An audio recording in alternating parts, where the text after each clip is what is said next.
E aí, tudo bem? Vamos lá então, professor Dalmo Azevedo, contigo aqui. Nessa aula trabalharemos a administração pública indireta, tá?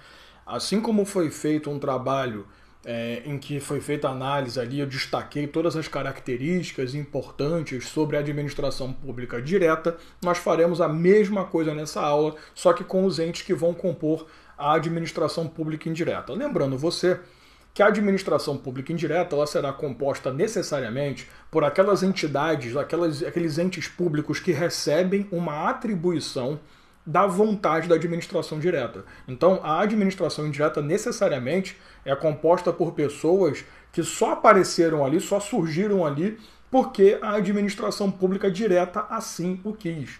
Lembre-se, a administração indireta é uma consequência natural da técnica administrativa conhecida como descentralização. Descentralização por outorga legal ou descentralização por serviço. Essas pessoas elas vão surgir mediante lei e elas vão aparecer ali para exercer uma atividade específica. Então, antes de trabalhar cada uma das entidades ali que aparecem no artigo 4º, inciso 2º do Decreto-Lei 200, ou no artigo 37, inciso 19 da Constituição Federal, eu quero mostrar para você características que valem para todas essas entidades. Então, situações que vão ser aplicadas para todas essas pessoas. Então, vamos para a tela para a gente começar a desenvolver logo o nosso trabalho. Primeira coisa, aqui, enquanto lá na administração pública direta, você viu que todas as pessoas lá serão de direito público, aqui nós vamos ter uma mistura. Nós vamos encontrar na administração pública indireta tanto pessoas jurídicas de direito público quanto de direito privado. Num primeiro momento, não vale tanto a pena para a gente ficar se preocupando em separar quem é quem, tá? Eu só quero que você entenda que aqui nós vamos ter as duas possibilidades. Então, aquelas que receberão todas as prerrogativas e sofrerão todas as limitações, e aquelas que apenas sofrem limitações dos princípios do direito administrativo. Então, olha só. Aqui nós vamos ter a primeira grande característica. Não são todas as entidades que são de direito público. Nós vamos ter aqui também entidade de direito privado. Na verdade, até para facilitar logo a nossa vida, a autarquia é a única entidade que é de direito público aqui. Nós vamos trabalhar individualmente cada um desses caras, mas é a única pessoa que existe aqui para nós que é de direito público, é a própria autarquia. Então, observe. Aqui dentro nós vamos encontrar entidades que vão ser reproduzidas ou vão surgir mediante o procedimento do direito público, que é a mera edição de uma lei já faz o surgimento da entidade, e com isso ela passa a gozar de todas as prerrogativas já tratadas, né? Fila de precatória, aquela história toda que a gente já falou, resumo necessário, e também vai sofrer as restrições, tem que fazer concurso e licitar, e existem algumas que, para serem complementadas, para existirem de verdade, além da lei, eu preciso de uma atividade complementar, eu preciso de uma etapa sequencial. Porque quando você fala em pessoa de direito privado no Brasil, você tem uma composição que depende de duas etapas. A etapa de constituição e uma etapa de registro, tá? Então você vai perceber que nas entidades de direito público, que são a fundação pública, as sociedades de economia mista e as empresas públicas, você, além da lei, tem que ter uma segunda etapa. Essa etapa que vai configurar o registro civil, no caso da fundação pública, ou que será o próprio registro civil, no caso das empresas estatais. Claro que deve ter percebido que quando a gente fala em empresas estatais, eu estou falando tanto da economia mista quanto da empresa pública, tá? É uma forma de tratar as duas ao mesmo tempo. Então, primeira característica importante, aqui todas possuem personalidade jurídica, porém, nem todas serão de direito público. A segunda característica importante é o seguinte, esses caras aqui, deixa eu trocar a caneta, né? Esses caras aqui, eles são todos criados por lei específica. Todos eles têm a sua criação por lei específica. Eu só preciso que você tome um cuidado, que assim, a Constituição Federal, ela usou uma terminologia que acabou meio que confundindo um pouco. Quando você fala numa PJ de direito público, você vai dizer que ela é criada por lei efetivamente, tá? Quando você diz uma PJ, ou seja, autarquia de direito privado, você vai dizer que ela é criada por autorização legislativa. Existe uma diferença grande aqui. No caso das pessoas de direito público, como eu te falei, basta editar a lei específica. O que é uma lei específica? É uma lei ordinária, já que ele fala lei, entende-se lei ordinária, não é complementar, que tem a função específica determinada, ou seja, constituir a autarquia à pessoa de direito público. No caso do direito privado, a legislação ela confere um procedimento um pouco diferente. Eu não crio a entidade através da lei. A lei ela serve para autorizar a criação daquela entidade. Então, você pode se deparar na prova com criado por autorização legislativa ou autorizada por lei, tanto faz, tá? Quando nós formos fazer o trabalho mais específico de fundação pública, das estatais, isso vai ficar muito mais claro para você. Mas entenda que existe uma terminologia muito diferente que é importante você saber. Quando você fala nas pessoas de direito privado, você não fala criado por lei. Ou você fala criado por autorização legislativa, ou você fala autorizado por lei. Lembrando que essas pessoas, elas não gozam de nenhuma prerrogativa da Fazenda, elas sofrem somente restrições naturais do Estado, tá? Outra coisa, quando você fala a lei específica, na hora da prova, criado por lei, tá ótimo. Criado por lei ordinária, tá ótimo. Criada por lei ordinária específica, tá ótimo. Criado por lei específica, tá ótimo. Qualquer um desses vale. O que não pode acontecer é falar, a pessoa de direito público ou privado, não importa, da administração pública indireta, é criada por lei complementar. Lei ordinária. Ou lei. Quando não há a definição da modalidade ou da forma da lei, necessariamente a gente entende como lei ordinária. É criado por uma lei delegada. Não. É criado por uma lei. Tá? Necessariamente por uma lei. Beleza? Esse procedimento ele vai ficar especificado para cada um deles, mas é a melhor forma de você enxergar o porquê que é tão importante a capacidade legislativa da administração pública direta.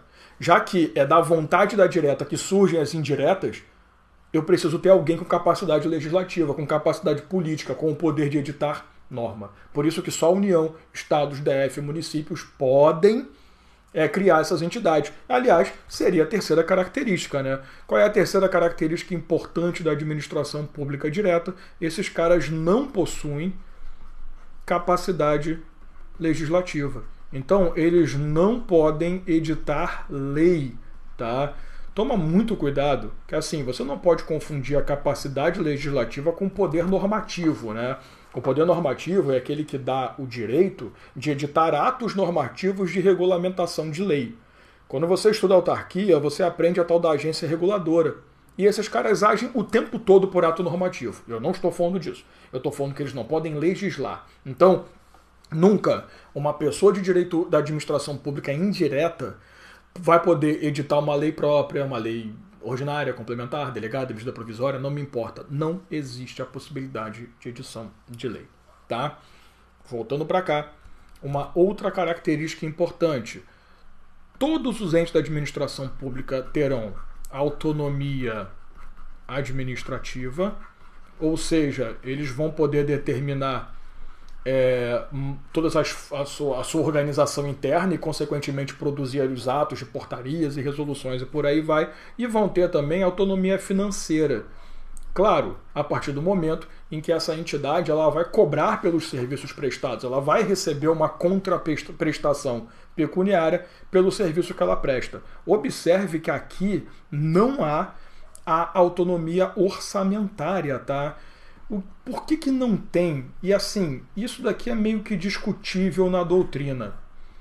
Porque na realidade, se você parar para analisar, esses caras aqui eles não vão entrar necessariamente num orçamento de gastos. O que vai acontecer com eles é que eles vão pegar o recurso que eles conseguem através da autonomia financeira e vão aplicar no seu dia a dia. Então, alguns doutrinadores, inclusive, eles fazem o contrário. Eles vão dizer o seguinte, não, a administração indireta ela não tem autonomia financeira, ela tem orçamentária, que é o gasto, definir seu próprio gasto. Mas ela não tem como arrecadar porque ela quer.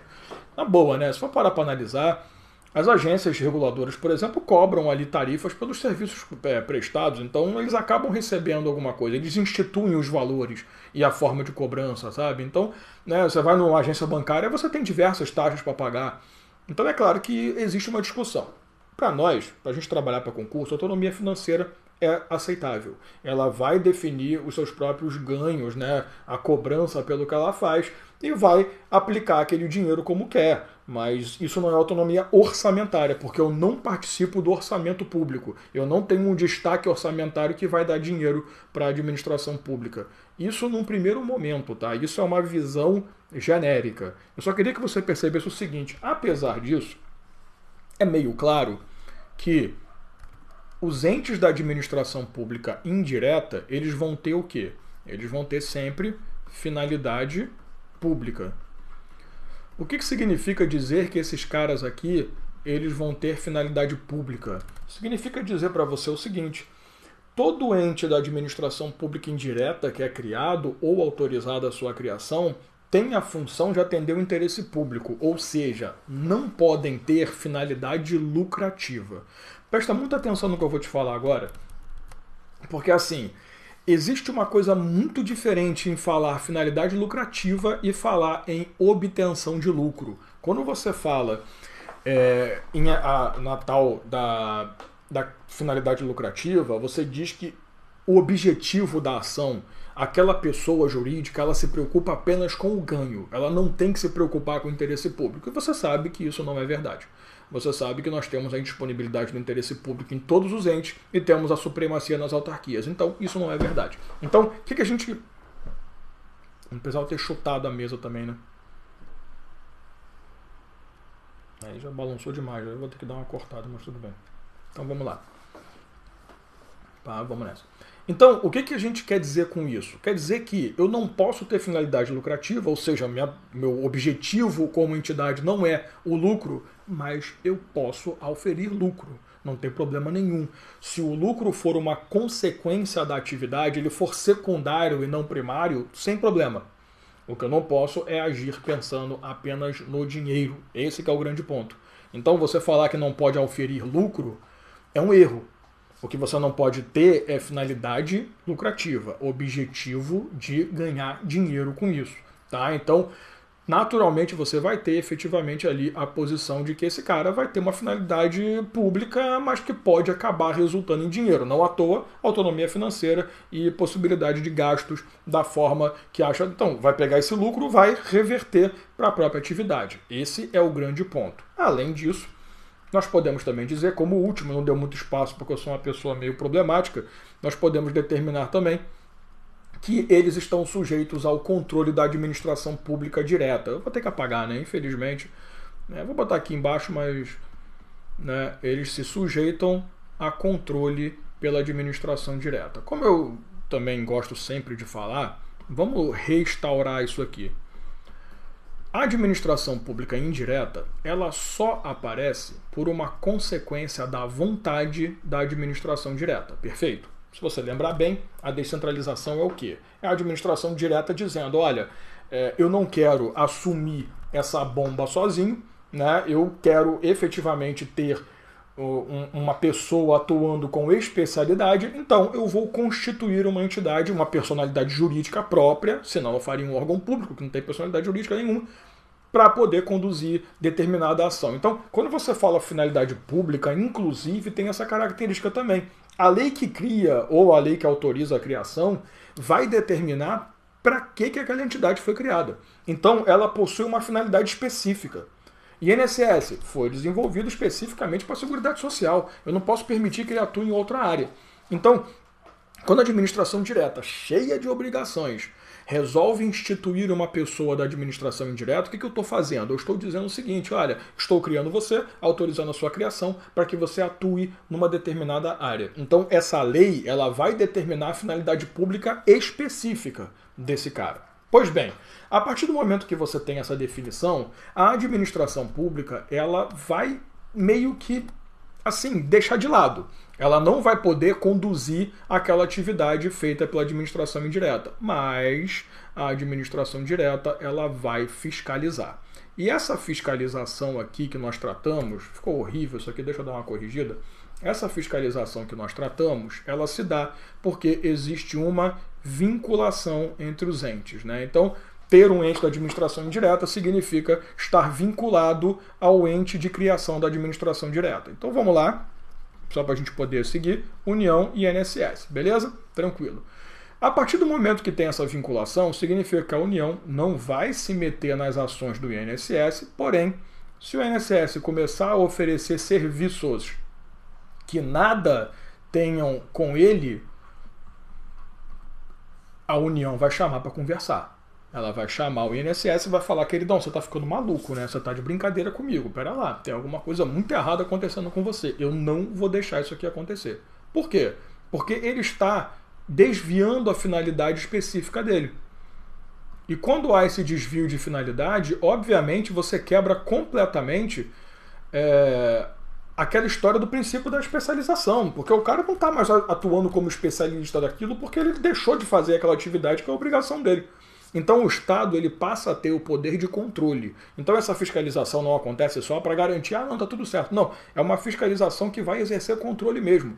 E esse controle ele vai a certo ponto em que o Estado pode até determinar a extinção daquela entidade e a criação de uma nova para ver se a coisa melhora. Ou uma forma de você enxergar isso muito bem, os diretores normalmente são indicados pelo presidente ou pelo governador, né, ou lá pelo chefe do executivo que criou a entidade. Então você vê que assim, há ali um controle constante da administração direta. Também não é porque eu instituí alguém da indireta que eu vou chegar e falar: fica à vontade, faz o que você quiser, Deus te abençoe. Não é assim não. A gente também tem que ter a preocupação. Peraí, tá andando tudo certinho? A finalidade pública está sendo respeitada? Pô, olha só, essa entidade aqui está fazendo tudo certinho, mas ela está oferindo lucro como objetivo. Então vamos ferrar essa desgraçada aí, não posso permitir isso não. Então a ideia de você ter essa vinculação é para poder exercer o controle. E esse controle ele é exercido através de algumas palavras, né? Você pode chamar esse controle de tutela administrativa. Então, a administração pública está tutelando a atividade administrativa da administração pública indireta, né, a direta da indireta. Você pode chamar de controle finalístico, porque se faz ali um controle da finalidade efetiva da administração, né? Então, a finalidade sendo desviada, vamos controlar. Ou pode ser chamado de supervisão ministerial, como lá no próprio artigo 4º do Decreto-Lei número 200, você vai encontrar isso especificamente lá no parágrafo único, salvo engano da minha parte, ou parágrafo primeiro, acho que é o parágrafo único. Ele vai dizer o seguinte: olha, a pessoa da administração pública indireta, ela vai ser vinculada ao ministério responsável pela atividade. Então, se você tem lá o Ministério da Saúde e você tem uma autarquia atuando na área de saúde, por exemplo, ele vai estar vinculado. Se você tem o Ministério da Previdência Social e você tem uma autarquia atuando na área de Previdência Social, você vai ter uma vinculação ao Ministério. Então, por isso a gente chama também de supervisão ministerial. Qualquer um desses três nomes aqui se refere a uma coisa só: a ideia de que a administração direta exerce um controle extremamente importante sobre a administração pública indireta. Agora, observe o seguinte: quando você tem a descentralização da administração direta com a indireta, a gente aprende que essa descentralização ela transfere titularidade e execução da atividade pública. Então, a União ela chega e fala o seguinte: olha, INSS, querido, a partir de hoje, Seguridade Social é problema todo seu. Mas todo mesmo. Fica à vontade. Você é o titular e você será o executor, o responsável por executar essa atividade pública. O INSS vai ficar feliz da vida, super animado e tal. Quando você enxerga isso, pode bater uma coisa na tua cabeça. Tá, então quer dizer que a União lava as mãos de forma a nunca mais participar disso, a menos que o INSS seja extinto e a União reabsorva o serviço? É isso mesmo? Não, não é isso não. Deixa eu te explicar uma coisa que é muito importante para você perceber. Quando você tem... existe uma coisa chamada recurso administrativo, que é uma forma recursal da Lei 9784 de 99, né, que foi instituída para a gente poder ter também recursos na esfera administrativa e não só viver de recursos judiciais. Imagina a seguinte situação: você foi até o INSS buscar um determinado atendimento. Tá? Não vamos criar uma situação específica, mas não importa. Quando você entra no INSS e vamos dizer que você entrou com um pedido, você sabe que tem o direito, tem todos os documentos, tudo certinho, e te foi negado, você tem direito a entrar com o chamado recurso administrativo contra essa decisão. Então, quando você está dentro do INSS, você vai ser atendido por entidades, né, por subordinados da administração. Quando esse cara toma uma decisão que você recorre, esse recurso vai rodar dentro do próprio INSS. É o que a gente chama de recurso administrativo hierárquico, ou que também pode ser chamado de recurso hierárquico próprio. O que seria isso aqui? É um recurso que necessariamente vai andar dentro da própria composição administrativa. Então, assim, quando você tem um recurso hierárquico próprio, você está no INSS recorrendo, o recurso anda dentro do próprio INSS. Então, um subordinado te atendeu, quando você recorre, quem vai julgar vai ser uma autoridade superior a esse cara. Estou na Receita Federal, sofri um atendimento ali, recebi um atendimento e sofri uma negativa de um direito óbvio. Vou recorrer dentro da Receita Federal. Então, todo recurso, o primeiro recurso, sempre será um recurso hierárquico próprio. Por que é um recurso hierárquico? Porque está dentro da composição hierárquica, né? O que é a hierarquia? É aquele escalonamento dentro da entidade. Então tem chefe, tem subordinado, tem subalterno, tem todo mundo. Porém, se você perde de novo o seu recurso, você pode entrar com um outro recurso em face do titular original, que é a União. Nós também chamamos esse recurso de recurso administrativo, e aqui está o grande problema, tá? Hierárquico. Porém, para evitar esse problema, porque lembre-se, né? Deixa eu trocar até de cor para ficar bem claro. Entre União e INSS não há hierarquia, muito menos subordinação. Para evitar esse problema, essa problemática de nomes, o que a gente desenvolveu? Nós chamamos esse recurso de recurso hierárquico impróprio. Então, assim, o que seria um recurso hierárquico impróprio? É aquele recurso que sai da esfera da pessoa jurídica da administração indireta e vai parar na mão da administração pública direta. Então, para que isso exista efetivamente, eu preciso ter essa vinculação entre entidades. Por isso que no comecinho eu falei com você, não, a administração pública direta, ela não vai chegar e falar, ó, lavo minhas mãos, o problema agora é todo seu. Porque no final das contas, quando você buscar lá o texto constitucional, quem é que tem a obrigação originária? É a administração direta. Então não é porque ela descentralizou que ela se livrou da obrigação. Olha a palavra, descentralizar, retirar do centro, mas não quer dizer simplesmente sair completamente de sua existência. O centro continua existindo. Eu só estou tirando do centro e levando para uma outra área. Então é essencial você enxergar o seguinte: apesar do governo do estado ter criado uma fundação pública, essa fundação pública ela vai ter um recurso interno, um recurso hierárquico próprio. Se o seu recurso for negado também, você pode buscar o governo do estado para tentar resolver, porque no final das contas, o governo do estado é o responsável originário da história. Tá? Então, essa vinculação que existe entre a administração direta e indireta vale para os dois lados. Vale para o lado da administração direta exercer um controle sobre a atividade da indireta e, ao mesmo tempo, da entidade direta manter-se como responsável original, inclusive podendo aparecer na última cadeia aí de um eventual recurso administrativo. Tá? Então é muito importante você entender bem e tomar muito cuidado, né? Porque essa palavra aqui, né, recurso hierárquico, ela tem causado um problema. Hoje as bancas têm muito mais trabalhado esses nomes aqui, recurso hierárquico próprio ou impróprio, tá? Eu já vi recurso hierárquico direto e indireto, mas na verdade isso aqui eu vi de um doutrinador só, eu acho que ninguém não deu a mínima para a ideia. O cara tentou inovar e meio que foi ignorado completamente por todo mundo, beleza? Então observe que a relação da administração direta com a indireta é uma relação extremamente absurda, mas lógica. Eu não posso nunca criar um mecanismo pelo qual a administração direta se exima completamente de suas obrigações, porque no final das contas ela será a responsável geral pela prestação. Tá? E lembrando você que a partir do momento que você fala que existe a finalidade pública, obviamente todos esses entes eles vão sofrer a responsabilidade do Estado nas suas costas. Só que aí é que começa a ficar importante. Tem 3 coisas que vão ficar bem claras para vocês: responsabilidade do Estado, a questão de bens públicos e a questão também sobre teto remuneratório. Porque assim,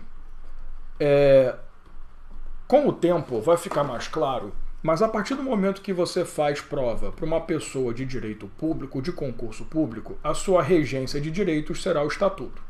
Quando você faz para uma pessoa de direito privado, a sua regência de direitos será CLT. Por que eu estou falando isso? Eu estou falando que...